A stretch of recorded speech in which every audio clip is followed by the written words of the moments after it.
Hello, my friends. Back for another Christmas story. Tonight is Mickey's Christmas Carol. Tonight we'll do it in front of my Christmas tree. It was snowing in London, England, on Christmas Eve. Ebenezer Scrooge, the richest man in town, hurried towards his office. "Merry Christmas," someone shouted. "Bah humbug," Scrooge muttered. He didn't know why everyone had to be so cheerful at Christmas time. When Scrooge reached the door to his office, he looked up at the sign. It read Scrooge and Marley, but Marley's name was crossed out. He had died for 7 years. He had been dead for 7 years. Scrooge and Jacob Marley had tricked people who didn't have much into giving them money.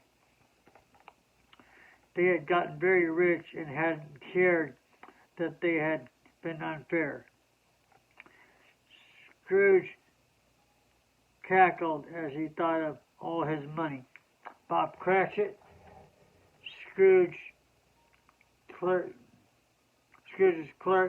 was just about to throw a piece of coal into the stove when Scrooge walked in. "What are you doing?" Scrooge growled. "I was trying to thaw out the ink," Bob replied. He gave his boss a small but hopeful smile. Scrooge knocked the coal out of Bob's hand and scowled. "You used a piece last week. Get back to work," he said. Bob quickly turned back to his desk.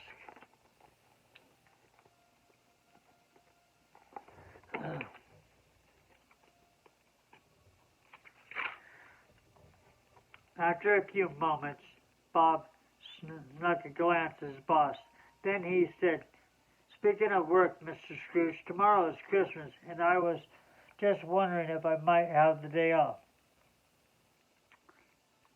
Scrooge was silent for a long time. "Very well," he finally said, "but make sure you come in early the day after." Scrooge hung up his jacket and hat, then sat down at his desk and began to count his money. "Hey, money, money, money," he growled.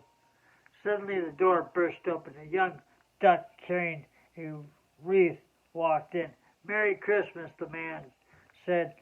It was Scrooge's nephew, Fred. "Christmas," Scrooge cuffed. "Bah humbug." Fred walked up to Scrooge's desk and gave him the wreath. He thought the office could use some holiday cheer. "Uncle, I've come to invite you to Christmas dinner tomorrow," Fred said with a smile.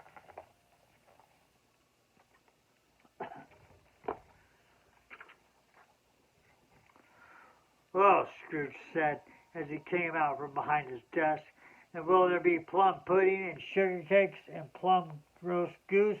"Oh, yes," Fred replied. He nodded his head and smacked his lips. "You know I can't eat that stuff. Now get out." Scrooge got up and opened the door. He hung the wreath over Fred's neck and pushed his nephew out into the cold. Scrooge walked back to his desk. The door opened again. Fred smiled and hung the wreath on the inside doorknob, then closed the door. Later that night, as Scrooge walked home, he had a strange feeling he was being followed. When he reached his front door, he looked at the knocker. It was a lion's head. But Scrooge started and began to change before his eyes. Suddenly, Scrooge was looking at the face of his old partner, Jacob Marley. "Oh, Scrooge!" he yelled.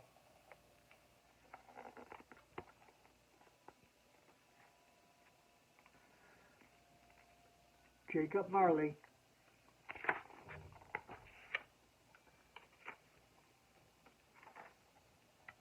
Scrooge hurried inside and up to his bedroom.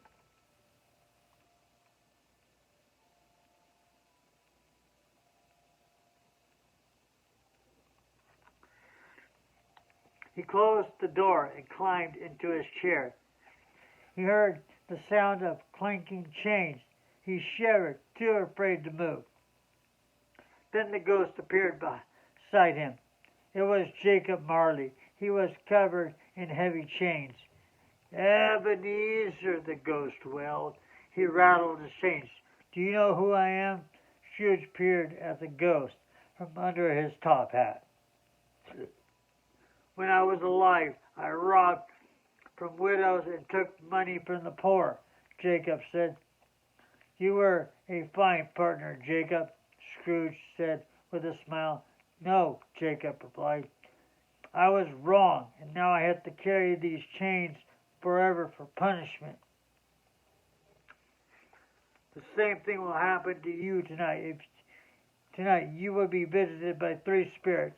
If you don't listen to them and change, your change will be heavier than mine. Then Jacob's ghost disappeared.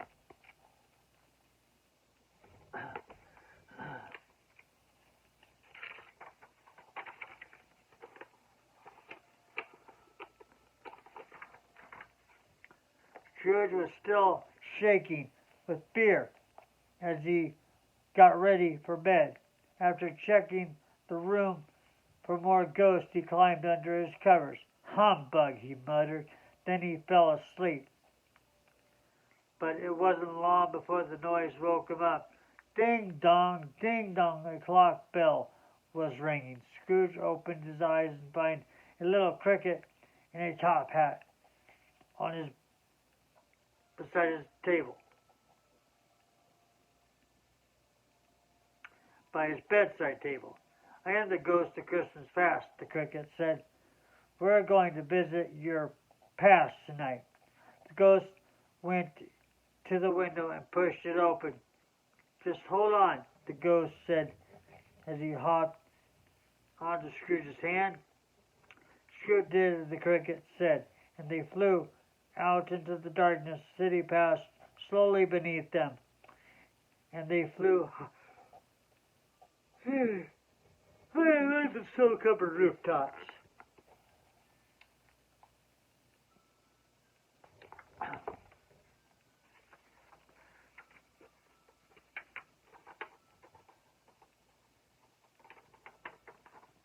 The first stop Scrooge and the Ghost of Christmas Past made was a little shop. A party was taking place inside. Scrooge looked through the window. It's old Fezziwigs, he exclaimed. He saw his old boss and many of his dearest friends laughing and dancing inside. Then he saw Isabel, the girl he had once loved. She was dancing with a young duck. It was Scrooge, back before he had become old and greedy. As if reading Scrooge's mind, the ghost said, in 10 years' time, you will learn to love something else much more. The spirit showed Scrooge another scene. Isabel and Scrooge were in his counting house. Ebenezer, Isabel said slowly, softly, have you ever decided about getting married? I have, Scrooge replied. The last payment on your cottage was late. Then he told her he was taking the cottage away. Isabel began to cry. As Scrooge watched, he shook his head. Remember, Scrooge, the ghost said, you made these memories.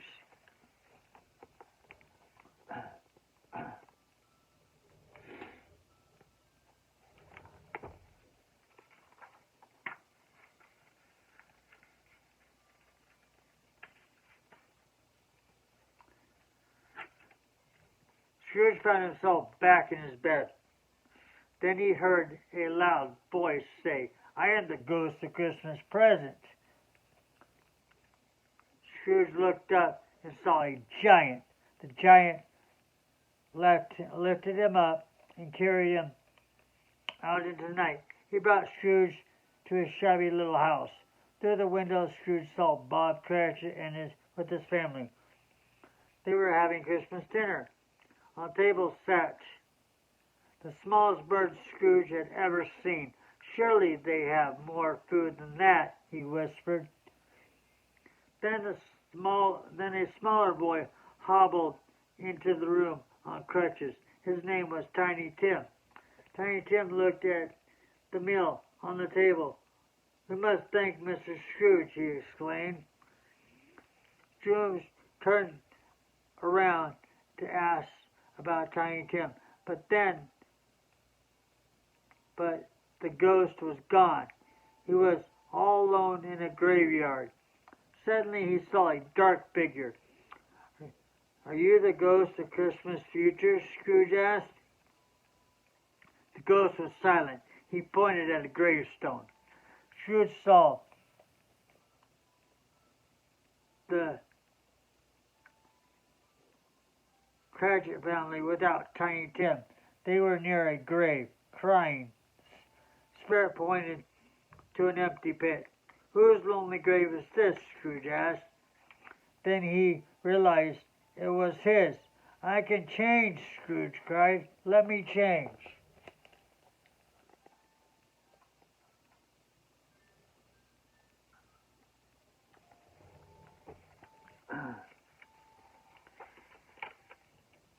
All right, come on, pages.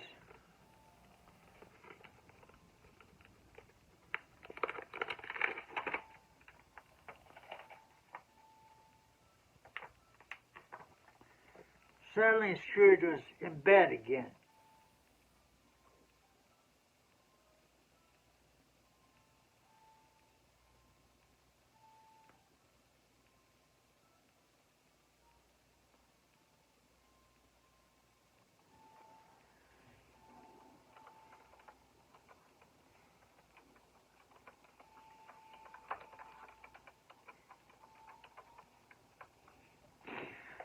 He's back in his bed again.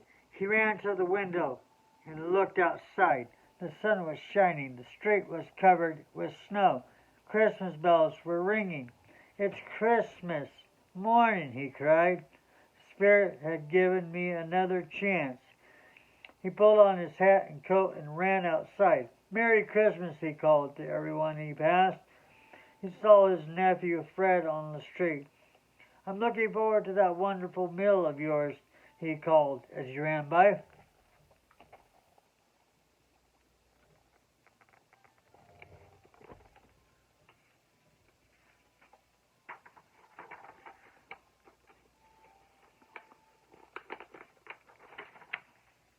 Bob Cratchit heard a loud knock on the front door. He opened to find Mr. Scrooge on the step, holding a large bag. Scrooge dumped the sack on the floor. Dozens of toys fell out. Scrooge smiled as the children rushed forward happily. "Bob Cratchit," Scrooge said, "I'm giving you a raise and making you my partner." Then he handed a large turkey to Mrs. Cratchit. "Merry Christmas," he said happily. "Merry Christmas to us all," said Tiny Tim. It's always been one of my favorite stories. I hope you all enjoyed that one too. So until we see each other again tomorrow, happy holidays. Stay safe.